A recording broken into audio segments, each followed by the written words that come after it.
one of the various concepts that people find in this million words that they really like is my idea of the cathedral. Yes. And the point that I keep making is it's a Socratic point. It's simply a question. What is your theory of why the Washington Post and the New York Times and every other prestigious, and the Guardian and every other prestigious voice in society and every prestigious university in society is always on the same page? Yes. It looks as though there was why do Yale and Harvard always agree on everything? Couldn't Yale go libertarian while, Harvard is going woke?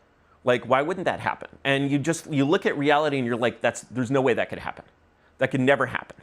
And if it could never happen, it means that these organizations are essentially branches, of the same thing. Of the same thing. But when you look at their organizational structure, you don't find any evidence of that. And you're like, where are the wires? Like, I'm looking at this and I'm not seeing the wires. When I saw, when you look at, say, the history of any authoritarian regime, whether it's... Sorry, I got to ask my producer, are you following this? It's amazing. When you look at, sort of the power structure of Eastern Europe, Nazi Germany or whatever, it's a classic dictatorship, classic dystopia. You see the Fuhrer. The Fuhrer has a minister of information. Right. He's like, print this. There's an don't org print chart. This, that. There's an org chart. There's an org chart. And when you look at Harvard and Yale and the whole rest of the system, okay, there are these accreditation bodies, there are various funding things, but there's no org chart. And the thing is, you can sort of basically work very hard to kind of see an org chart that isn't really there. Or you can think very hard about why this happens. When you think about the way these oligarchies work, the model of the people who believe in these things, that put the signs on, their lawns, is actually very reasonable. They're like, why should we delegate these decisions to Harvard? And the answer is Harvard and Yale and the whole, other, collective of this world. Why do we delegate these decisions to these people? There are very, very clear pragmatic reasons for doing that. One is, we know that these institutions select the smartest people around. They're incredibly competitive. They're incredibly hard to get into. They're incredibly hard to rise in. And they create these incredible concentrations of expertise. And, well, maybe the way I think about COVID is a good example of the way these things go wrong.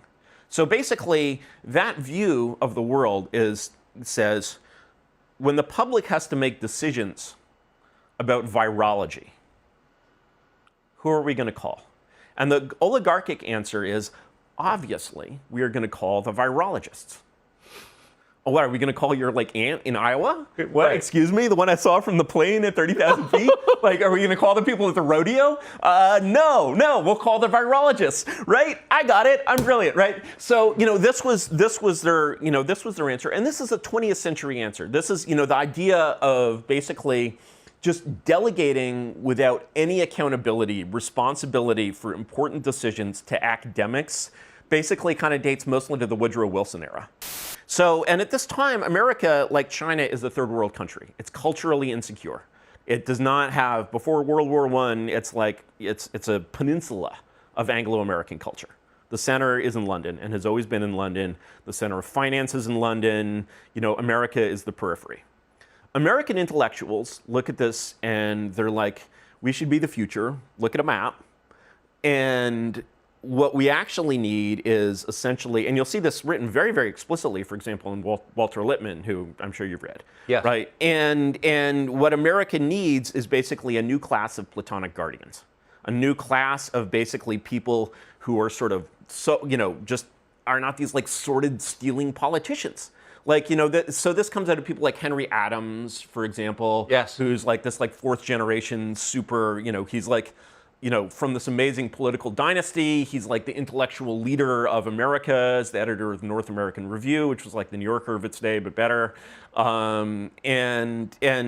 He's basically that whole world of old money and old wealth is no, actually, this isn't working, and the new world will be a world of science. And it needs to be guided by science, and it needs to be guided by expertise. What comes out of that is the invention of sort of all these social sciences, which are really sciences of government, or probably in most cases pseudosciences of government, because they don't actually seem to work out very well when you try them, which is a thing that normally... Sociology, psychology. Yeah. And so, all of these things, so you get sort of all of these sciences that are basically sciences of government and sciences of how the government should do something. And once sort of any kind of governing power, whether it's the people or a king or anything other than an oligarchy, decides that the oligarchy has the last vote, and it's the oligarchy's opinion that counts, and basically delegates it to the experts, the scientists, you know, the mandarins, the priests, whatever you call them, you've ceded power to these people. And then And the consequence... democracy's done at that point. You basically have this pool of expertise. You have this network of expertise. And if you have a network of expertise in something that has no possible effect on power at all, like astronomers, you look at American astronomy and you say, has this been corrupted by power? You know, have astronomers, is there a woke astronomy, not just woke staff practices in astronomy, but like seeing like constellations that aren't there, making up like new kinds of astronomical objects, just like totally out of nowhere, like for like, you know, for headlines, you know, no, I don't think we see that. Is there a woke math? No, I don't think we see that. When we look at the Soviet Union, again, centralized, you know, system, but still with many oligarchic, you know, had a party, right? You know, but it also had a leader. And you look at the Soviet Union, the math is fine. The math is perfectly fine. The astronomy is fine. Soviet astronomy, no, they're studying the same skies that we're studying. Soviet sociology, Soviet psychology, Marx-Lenin studies. It's all just trash. You know, and so when you look at American expertise, you tend to notice that the fields that are funny, that get weird and kind of screwed up, are ones that involve telling the government what decisions to make. Right. And it seems that when you have a field, a way of people thinking that involves telling the government what decisions to make, suddenly you have this marketplace of ideas, and as a believer in oligarchy, you're like, okay, not only do we not have just one expert, we have a whole network of experts, and they're convincing each other, they're always arguing, and they're participating in this adversarial discourse. Yeah, in math, that's what's going on. In astronomy, that's what's going on. In chemistry, that's what's going on. There's no politicized chemistry in the Soviet Union, right? But when it comes to sociology, or like anything that involves advising the government, if you're advising the government to do more, by definition, you're making more of an impact. You matter more. And so what happens in an oligarchy is sort of this kind of currency of the trade becomes impact. It becomes mattering. And so, you know, let's say that you're studying Earth's climate. Back in like 1970, you were just studying Earth's climate. You were just like a weather nerd who was like, oh yeah, let's study the weather in a long term. Suddenly, you're sort of forced into the position where there is this global effect. Does it matter? Is it scary? What's going on here? If you're someone like Judith Curry and you basically write a paper that says, this isn't very important, this is like happening, but you know, there's probably, you know, Afghanistan is something we should worry about more. And you're attacking yourself. You're attacking all of your peers. You're saying your work is not very important. You should not be getting a lot of money. You do not matter very much at all. And you're not being a team player. And so in the landscape of the marketplace of ideas, things that say this whole marketplace is unimportant and shouldn't grow its budget next year are vastly disfavored. Because basically, they're really, really antisocial. And and so that sort of craving, when you're inside the deep state, and you have that craving for impact, it has a much more definite form. You're basically looking for funds. You know, there's this whole world of things that write grants, that apply for funds, and so this whole world basically has this enormous incentive to emphasize its importance, and to matter, and to make an impact. Well, guess who wanted to make an impact? Some virologists. And these virologists were like, you know, going along, doing virology, just being virology nerds, and then SARS happened. SARS happened, and this virus jumped out of a bat into a civet cat, into human beings, and killed a lot of people. Unfortunately, wasn't well enough adapted to humans to start a pandemic. So naturally, if something bad happens, and you're writing a grant, a good way to write that grant is to say, well, this something bad could happen again. Let's study this thing. to understand it, to make sure we're better equipped to something if it happens again. We can predict it. We can learn more about this phenomenon. This is important science because this is something real that has affected the real world. Good grant proposal. So basically, you write that grant proposal, and you're like, I know what.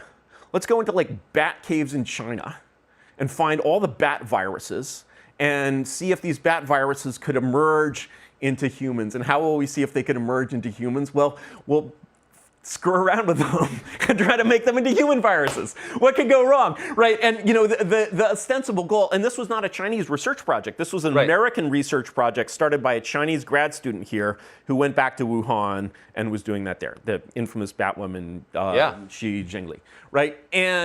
But this was American science. I think Americans probably maintain their virology labs a little more carefully. If you've ever been to China. Yeah. You know, there's this word in Chinese. My daughter speaks Chinese, so she's going to yell at me for screwing this up on there. 差不多, which means good enough.